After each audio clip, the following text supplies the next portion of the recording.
E aí, gente, Renaissance aqui. No episódio de hoje a gente vai falar sobre um tema que foi no último capítulo. Eu adicionei no volume 4 de uma série de livros que a gente escreve, que é o que existiu na Ex Natura. E eu adicionei esse capítulo que eu já queria adicionar há um tempo atrás. Na verdade, no começo desse livro era para ser o segundo capítulo, mas eu demorei e protelando, fala, pra escrever. No fim, eu escrevi recentemente, mas ainda vou aumentar ele com o tempo, né? Frequentemente, na maioria dos livros que eu posto, eu aumento eles. Porque, como eles estão postados na Amazon, né? Pela forma digital, no Kaido, então tem como aumentar. E alguns eu parei de aumentar, né? Que já tá terminado. Esse, como só tem umas 200 e poucas páginas, eu vou tentar aumentar ele mais, pra deixar com mais páginas, enfim. Pra ficar mais completinho, né? E nesse livro eu falo bastante sobre jogos, né? Eu falo sobre epidemiologia em MMORPGs, sobre Resident Evil e sua relação com biologia, de certa forma ou outra.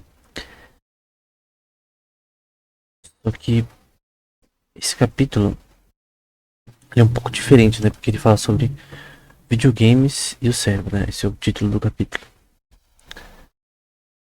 Aí inicialmente eu falo sobre a questão neurocientífica que é necessária para jogar um jogo, mas eu vou pular essa parte. Eu creio que a parte mais interessante é a parte em vícios, jogos e violência em jogos que eu vou falar no próximo episódio, né? Esse vai ser mais sobre o vício. Na verdade, o que eu quero mostrar é que a pesquisa acadêmica, em vários pontos, está incorreta na sua perspectiva sobre jogos e o cérebro. Com várias pesquisas aparentemente bem feitas que tentam falar que jogos na verdade são prejudiciais, estão incorretas ou no mínimo inconclusivas, né? Porque elas são usadas, né? Por exemplo, tem vários documentários na gringa. No Brasil também tem. Mas tem vários documentários na gringa, da BBC, TLC, 60 Minutes Australia, vários documentários que falam contra jogos, sendo que, até citando, às vezes indo em hospitais com médicos, né? Tentando provar que jogar jogos demais muda a estrutura do seu cérebro. Tem mais uma quantidade de dopamina maior, ao ponto de ser comparável a certas drogas, né? E, por exemplo, diversas drogas possuem um efeito similar, né? Que é um aumento de nível de dopamina em diversas áreas. E depois de um tempo, uma a pessoa meio que se acostuma com esse nível de dopamina e você tem uma deficiência de dopamina. Você tem menos dopamina sendo liberada por causa que aquela mesma substância não consegue produzir o mesmo nível de dopamina anteriormente, como no começo, né? Então é muito comum nesse contexto as pessoas tomam doses maiores para conseguir é, doidão de novo, né? E eles citam a mesma coisa com jogos. Pô, inicialmente, os níveis de dopamina ficariam altos. Tem estudos tentando mostrar isso. Tem um estudo, por exemplo, que tá na descrição, que tenta mostrar que gamers, né, quem joga bastante jogo, tem altos níveis de dopamina plasmática no sangue comparado a não jogadores. O problema é que esse estudo ele tem várias limitações, porque o certo você deveria comparar com viciados em jogos, viciados no nível extremo. Extremo, extremo. Pessoa, tipo, ficar 20 horas jogando por dia. E com jogadores casuais. Que na verdade a maioria dos jogadores é casual. E hoje em dia tem bilhões de jogadores de diversos tipos, estilos de jogos, né? Desde o Nintendo Wii até e jogar PS4, Call of Duty e tal. Eu, particularmente, eu jogo jogos desde criança. Desde os 5 anos jogava Mortal Kombat 1 e 2, Alex Kidd. Tive Play 1, Play 2, Super Nintendo 64, Sega Saturn, tenho PS4, PS5, tive Nintendo Wii U, enfim. Joguei muitos jogos no computador por muito tempo, Point Blank, The Duel, que é um jogo muito conhecido, da Riot Games. Tipo, um número absurdo de jogos por um grande período de tempo. Né? Também de jogos online, né? Tibia, Mu Online, Kamal,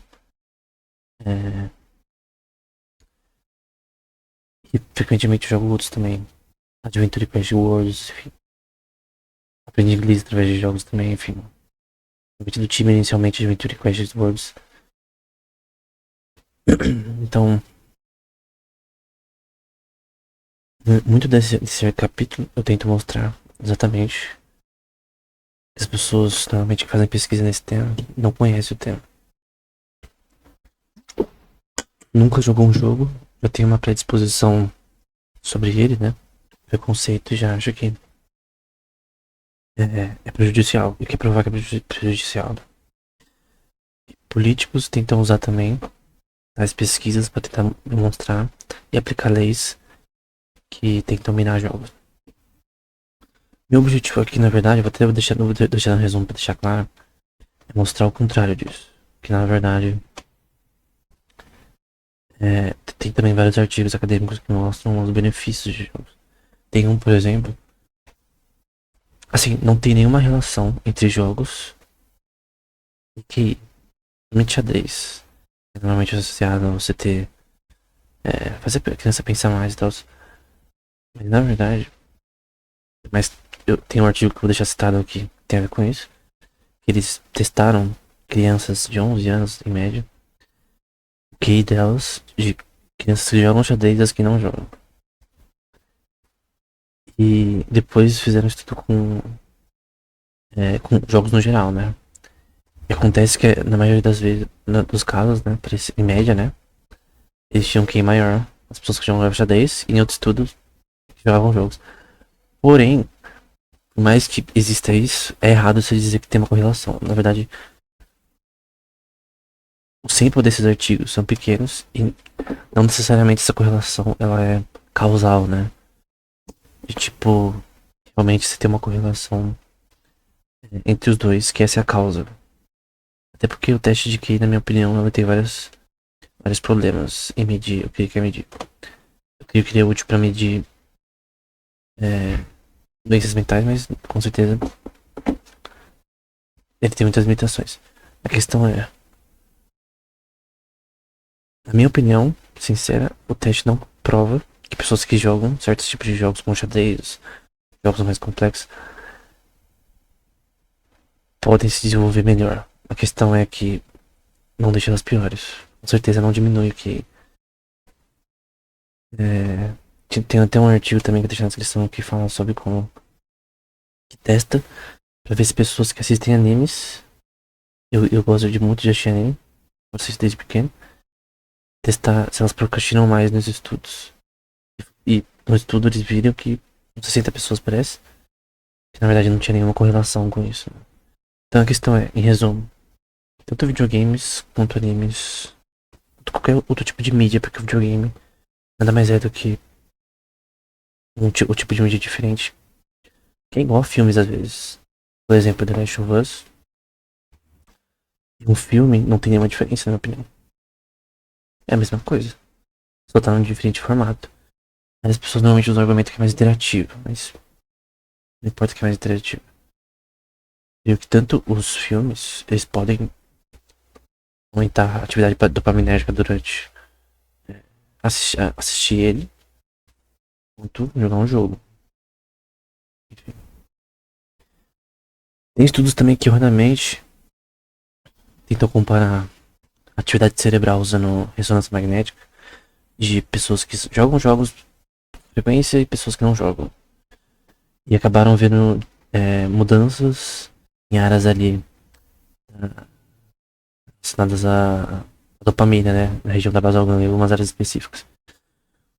Porém, normalmente eles comparam pessoas que não são gamers com pessoas que são jogadores assíduos.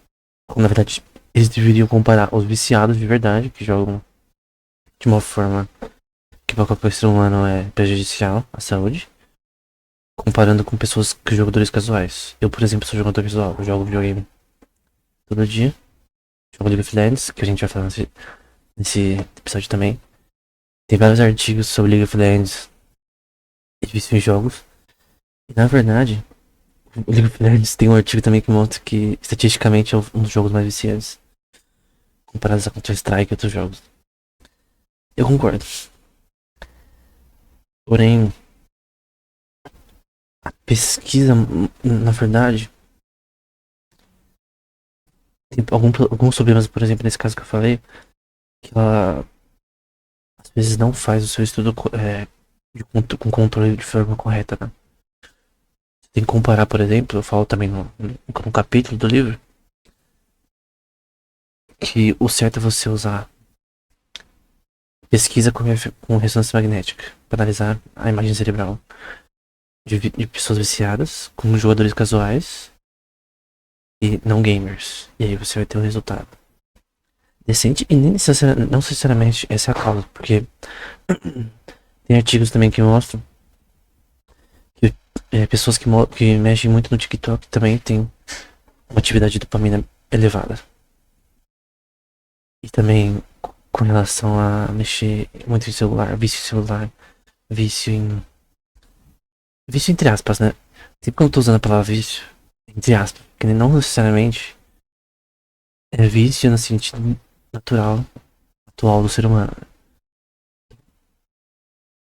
Tipo, uma pessoa trabalhar no computador 8 horas por dia é visto como algo normal. E não é prejudicial, pelo menos. Se você usar uma lente, um óculos que é próprio pra mexer no computador, você não vai ter problemas de visão, não usar fone alto e coisa do tipo. Então, os trabalhos atuais requerem muito tempo sentado na frente do computador. E, por mais que talvez isso seja prejudicial, se você fazer exercício, se alimentar bem, isso não vai acontecer. Não ter tantos problemas, né? Então a questão é que não necessariamente o que a pessoa considera vício é vício.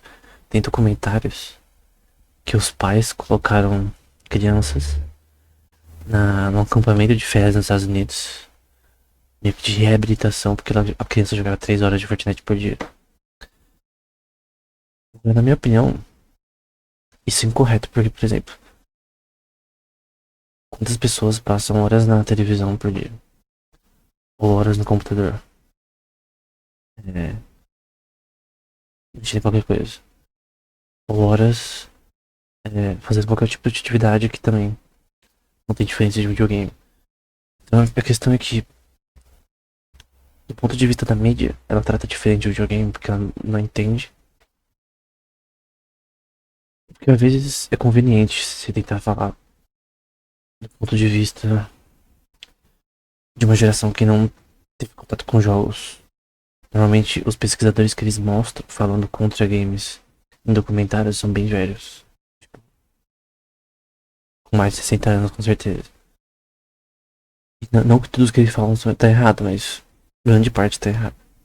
Se você vê os documentários da gringa sobre esse tema. Então, em resumo, até agora o que a gente falou, o videogame não é um lazer, um tipo de entretenimento, assim como outros. E assim como outros, ele é o foco dele é lazer. Então, obviamente você tem que calcular a quantidade de lazer que você tem comparado ao seu trabalho. Principalmente se você é autônomo, né? Se você é autônomo, quanto mais você trabalha, mais você ganha. Então você tem que calcular o quanto eu quero de lazer para que meu trabalho consiga me sustentar, mas mesmo assim não tire meu lazer, porque é importante. Até pra sobrevivência humana é importante que tenha lazer, porque a pessoa descanse, não tem burnout, né? Vários problemas psicológicos. O lazer é importante, só que a questão é, socialmente tem um estigma contra videogames, sendo que televisão é a mesma coisa, sendo que outras atividades é a mesma coisa. Tanto que nesses centros de reabilitação de jogos, as pessoas ficam sem contato com tecnologia e ficam fazendo atividades ao ar livre, enfim.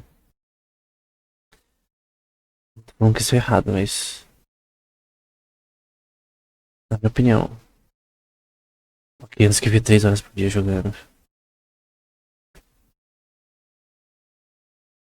se considera viciada, no mínimo, é um exagero.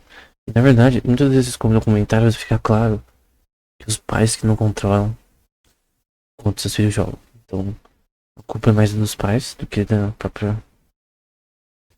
próprio jogo. Porque,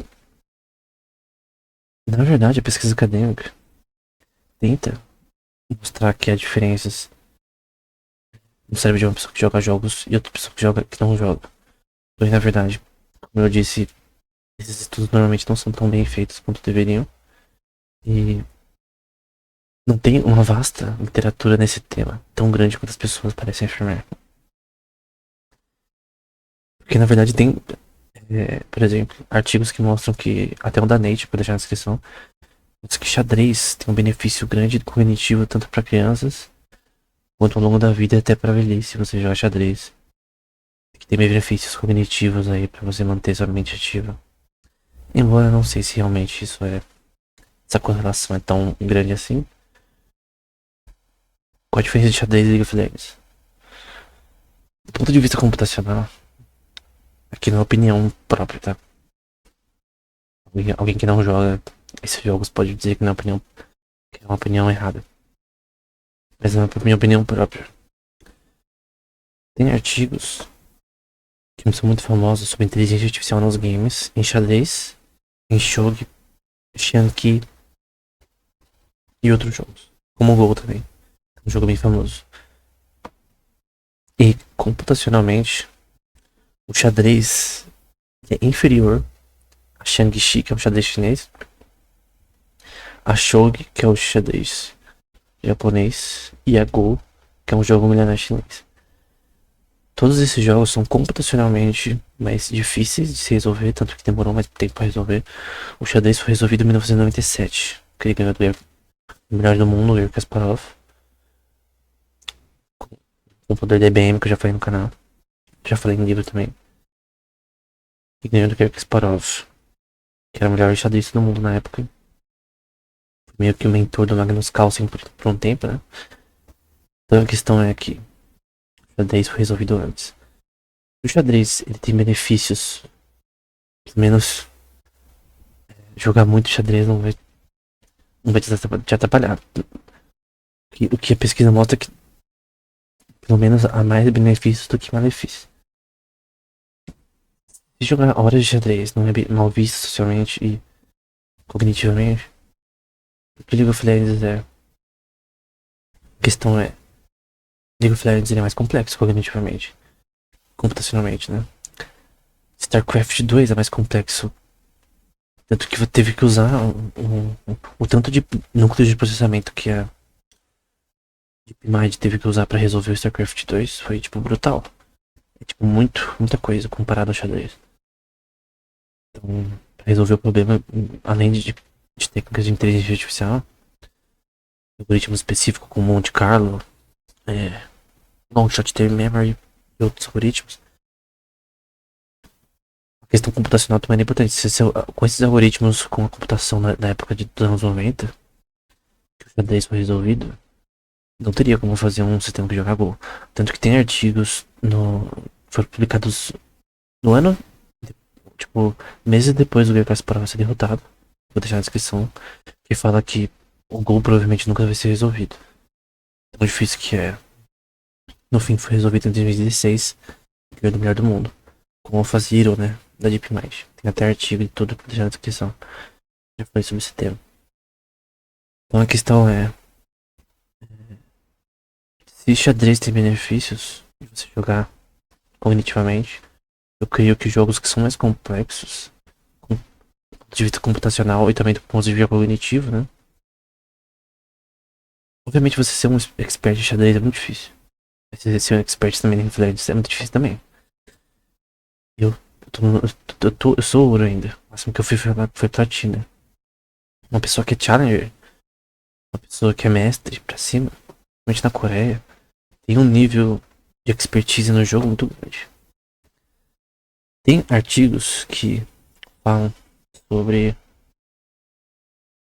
essa questão, sobre expertise em jogos, né? Então, por exemplo, vou deixar na descrição o, o jogo do. O jogo não, o artigo do Lee et al. 2020 que tá na descrição. Tô analisando, né? Jogadores. Ele comparou jogadores com. Eles compararam jogadores de nível diamante pra cima com jogadores de baixa performance. E viram que em certos aspectos eles eram. Tinham características em algumas tarefas, né? Cognitivas de forma mais elevada, né? Com certeza, no domínio do jogo, eles têm um nível maior. E eu creio que pro players de qualquer jogo têm uma chance de ser bons em outros jogos maior do que alguém que nunca joga jogos. Então, uma questão, até tem um curso sobre cérebro bilíngue que ainda tô terminando no Coursera, na Universidade de Houston, que o professor fala sobre essa questão, né? Sobre como áreas que você é bom, como exemplo no esporte, se alguém é bom em um esporte como futebol, handebol, é mais fácil de ele aprender outro esporte, como basquete ou outro, que uma pessoa que nunca praticou esporte. Então, uma pessoa que nunca praticou esporte tem mais dificuldade de aprender um novo esporte do que uma pessoa que joga vários, que é bom nisso, por anos, né? Então, essa é uma questão que é aplicada para jogos, né? Uma pessoa que tem alta performance em jogos pode vir a ter alta performance em outros jogos também. E acontece, né? De jogadores irem para um. Parece que o BRTT, por exemplo, ele era do Counter-Strike e foi pro League of Legends. Outros jogadores talvez tenham uma experiência parecida de transição para jogos. Porém, essa transição é muito mais difícil para mim que nunca jogou competitivamente, nunca foi profissional em nenhum jogo. É mais difícil do que uma pessoa que nunca jogou ou que joga no nível baixo, como eu, né? Acho que eu nunca joguei no nível competitivo em nenhum jogo. Então, no mínimo, nesse domínio de jogos, que é um domínio que a inteligência artificial tem que tentar dominar, e que é difícil, realmente uma expertise que deve ser dominada.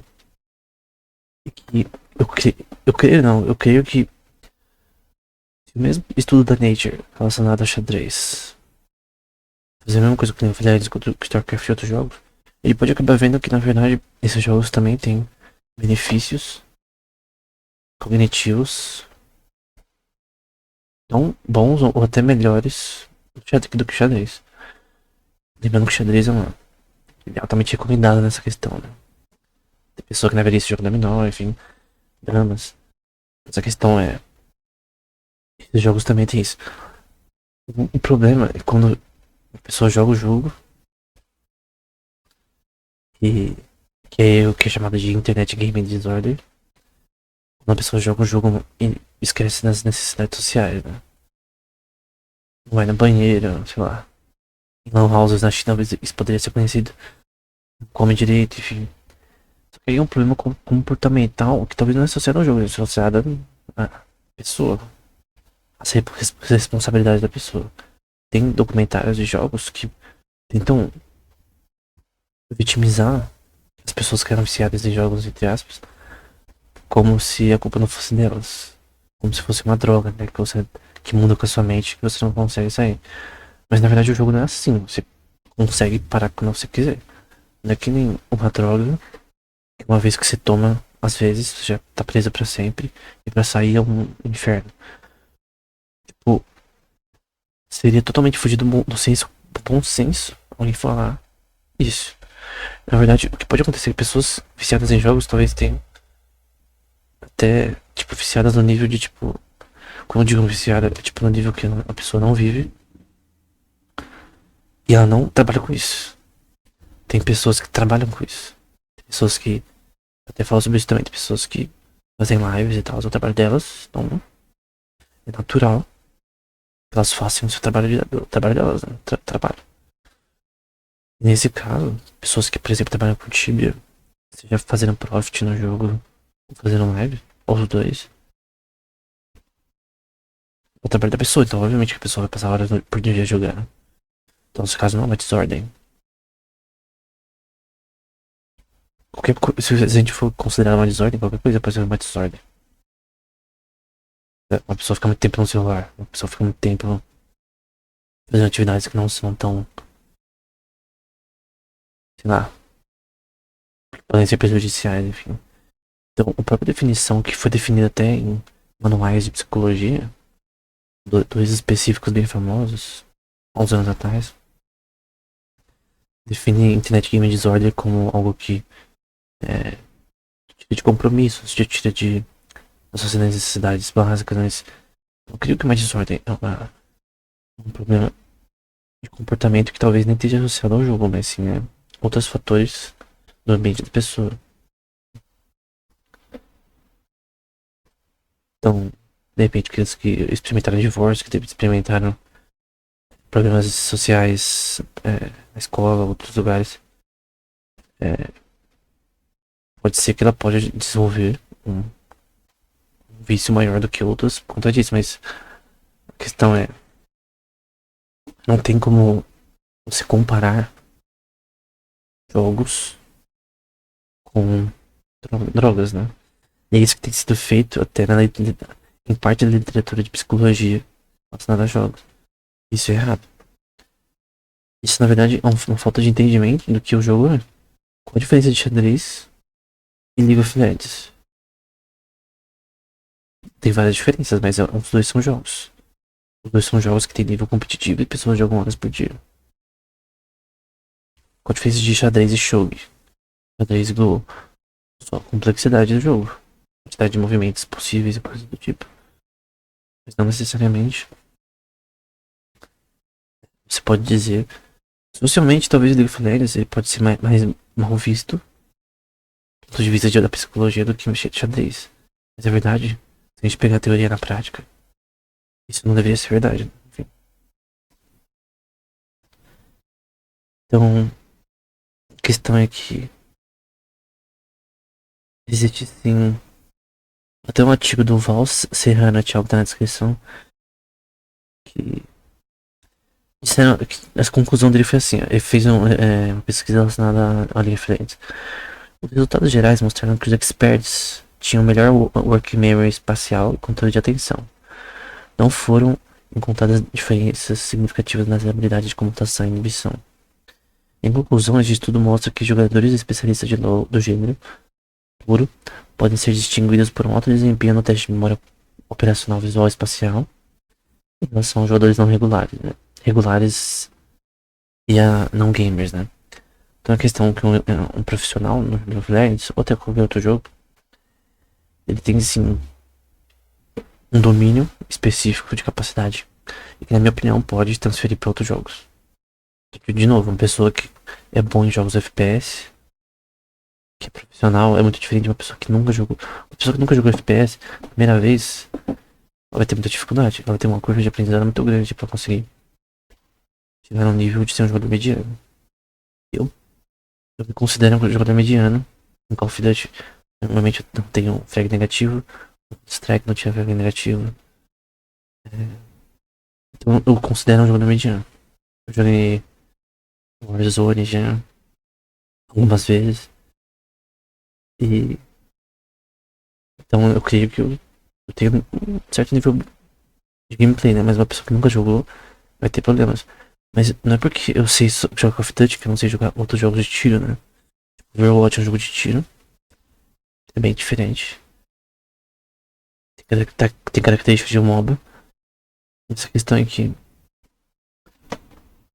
várias coisas relacionadas ao Call of Duty são iguais, por exemplo, no Battlefield. Outros jogos têm diferenças. Mas tem várias coisas que, tipo, Se lançar um novo jogo totalmente novo de FPS, parecido com Call of Duty, uma pessoa que joga jogos vai ter mais facilidade do que uma pessoa que não joga jogos de FPS. Uma pessoa que tá acostumada a jogos de tiro em terceira pessoa vai conseguir zerar um Uncharted com mais facilidade que uma pessoa que nunca jogou um jogo de terceira pessoa de tiro. Então, do ponto de vista cognitivo, tem várias razões para pensar que no domínio de jogos tem relações entre domínios de expertise, assim como em linguagem, né? Uma pessoa que tem facilidade de aprender línguas, né? E que já aprendeu 2 ou 3 línguas, tem mais facilidade de aprender uma nova língua do que uma pessoa que nunca teve contato com outra língua profundamente. Que nunca leu nada em outra língua com foco em aprender, enfim. Que nunca teve um curso na vida para aprender sobre isso. E até nessa questão, na linguagem, tem uma curva de aprendizado, que é o tempo de aquisição, que é crítico, né? Uma criança dos 3 ou 7 anos, ela tem mais. Cada vez mais ela perde a habilidade de aprender linguagem com mais facilidade, né? Porque a verdade é que as crianças aprendem. Se você viu o vídeo sobre psicolinguística, desde o útero as crianças já aprendem a língua materna. Quando o ouvido já está desenvolvido, elas já aprendem a língua materna e tem respostas que foram provadas com experimentos a língua materna quando nascem. Maior a outras línguas, até fáceis, enfim. A questão é que tem um período crítico de aprendizagem de linguagem. Alguns pássaros, como canários, eles não aprendem a cantar o que eles cantam lá de comunicação deles. Creio que para predadores, para avisar sobre predadores, se eles não aprendem até certa idade, eles não aprendem nunca mais. Isso pode acontecer com jogos também. Eu não li nada sobre esse tema ainda. Mas pode ser que tenha um período crítico para jogos que fica mais difícil você aprender comparado a uma pessoa que aprendeu desde criança. Eu jogo jogos desde 5 anos. Para mim, aos 20, por exemplo, eu tava jogando. Tipo, o número de jogos que eu joguei era absurdo. Isso pra qualquer pessoa da minha idade. Agora, uma pessoa que de repente com 50 anos nunca tocou no controle e quer aprender, vai ser muito mais difícil do que pra uma criança. Que tem tempo, né? E também tem muito mais habilidade com essas coisas. Porque já foi introduzido naquele período crítico de aprendizagem. Você não pode aprender nada depois de velho. Tô falando que é mais difícil do que quando criança. Uma pessoa que treina artes marciais desde criança tem muito mais chance de ser um expert muito bom nelas do que alguém que treina depois de certa idade. Embora Van Gogh começou a pintar depois dos 27 anos. E ele, com certeza, é um dos maiores pintores da história. Então, essa questão de aprendizado não é tão importante quanto linguagem, né? Você aprender alguma coisa quando menor não é importante quanto linguagem. Linguagem é mais importante você aprender em certo período de idade, senão você tem problemas. Agora, domínio de expertise nem tanto. Eu vejo isso. Então, a questão é, em resumo, será que você jogar jogos, xadrez, shogi, deixa você mais inteligente? Com certeza é bom cognitivamente. Eu não sei se isso realmente seria verdade, né? Embora tenha artigos que falam sobre isso. A questão é que, no mínimo, vai beneficiar e não trazer malefícios. Então, no geral, eu creio que, por mais que tenha artigos que são usados para falar mal contra os jogos, tem muitos também que falam bem sobre jogos. E que é mais estigma social e até bias do ponto de vista acadêmico, que quer falar mal dos jogos em vez de falar bem. Eles não entendem, enfim. Então, tem até pesquisa relacionada, por exemplo, a jogadores de xadrez profissionais. Evidências diretas de mecanismos de neuroplasticidade, eu estou citando, relacionados à aquisição de habilidades a longo prazo, potencialmente representando aumento na reserva cognitiva. Nessa questão, jogar xadrez pode ser considerado uma medida substituta do desempenho cognitivo reserva juntamente com a educação. Realização profissional ou atividade de lazer, de alguma forma de proteger o cérebro devido ao envelhecimento fisiológico ou patológico. Isso de um paper da Nature, na descrição do prêmio Etial, mostrando que o xadrez ele tem benefícios. Então, se o xadrez tem, eu creio que outros jogos também têm. Porque eles no mínimo têm mais complexidade, ou no mesmo nível de complexidade do que xadrez. Isso é provado do ponto de vista computacional. Né? Então, em resumo, tem mais benefícios de jogar jogos do que malefícios. Existe o vício, mas também existe o vício em várias coisas diferentes. Tem pessoas que passam tempo demais no celular, existe vício relacionado a isso. Porém, jogadores casuais totalmente não traz nenhum malefício. Essa é a verdade. Aí tem, por exemplo, um canal chamado Game Quitters, que no geral fala bem mal sobre jogos. Pessoas que foram viciadas e pararam de jogar totalmente. No geral, por mais que eles não dizem isso, o tom é como se os jogos fossem uma droga. Quando na verdade não é. E a culpa de pessoas que jogam demais ao ponto de não viver, a culpa é das pessoas. A responsabilidade delas são outros problemas que não tem a ver com jogos. O jogo é um escape pra isso, né? Mas no geral, eu creio que os videogames têm mais benefícios do que malefícios. Eu não falei sobre a violência em jogos, que também eu creio que não tem nada a ver. Eu creio, na verdade, que eu joguei jogos violentos desde pequeno, isso não tem nada a ver com violência. Outras questões têm a ver com violência, não tem nada a ver com jogo.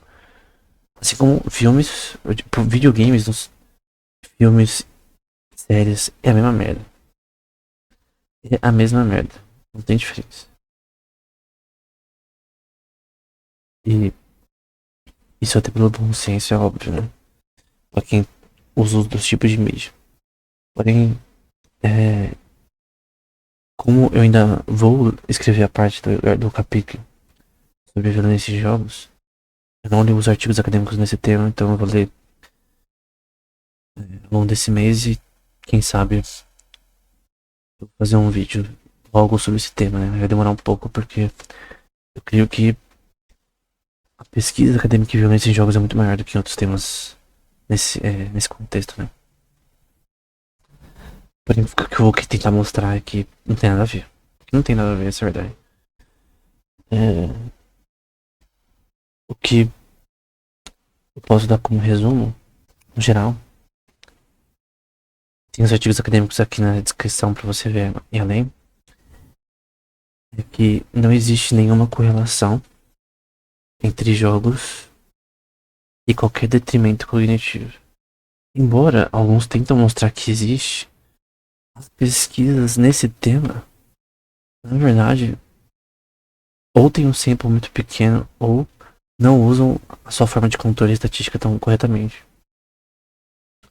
O certo é você comparar viciadas num nível extremo absurdo com jogadores casuais. E aí você entender. E nem que você acha uma correlação.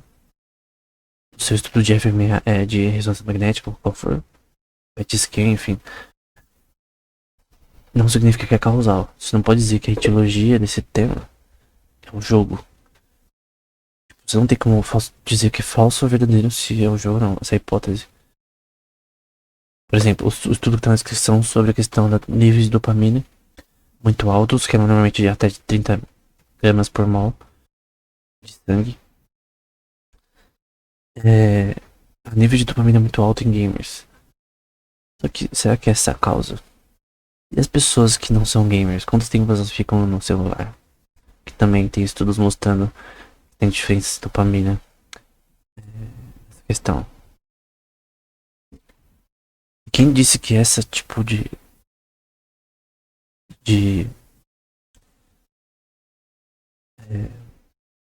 forma que a dopamina tá segregada é prejudicial comparado à droga? Né? Então, a maioria dos estudos tem problemas, na minha opinião. Eu gostaria de ver alguém tentando falar o contrário, que na minha opinião, na verdade, O que você vê, por exemplo, em documentários na gringa sobre esse tema é totalmente absurdo. Absurdo. A maioria dos problemas é os pais que não controlam o filho em horário de jogo.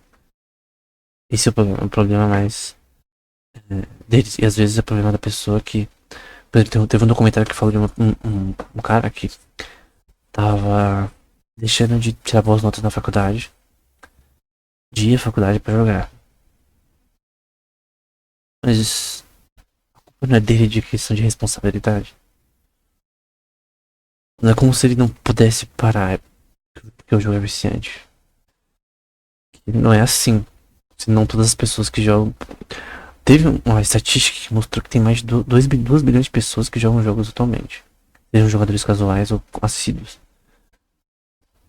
Mas pelo menos existem milhões de jogadores assíduos de jogos todos os dias. E eu, por exemplo, sou um deles. E dizer que causa alguma coisa, então. Pega a porcentagem de pessoas que usam drogas e vê quantas pessoas dessas que usam todos os dias estão vivas por muito tempo. Tem problemas muito piores. Não tem comparação. Quando as pessoas fazem essa comparação, como é feito em documentários, mostra que eles não sabem nada sobre o tema. Tipo, uma aberração da mídia que é tão inútil. E é por isso que os jogos são tão mal falados entre a geração passada. Sendo sincero, daqui a 40 anos, 50, 60, esse tipo de dúvida não vai mais existir, porque logo todos vão jogar jogos e essa falta de conhecimento no tema não vai mais existir, né? Mas enfim, por enquanto, tem que lidar com isso. Então, é esse o próximo episódio.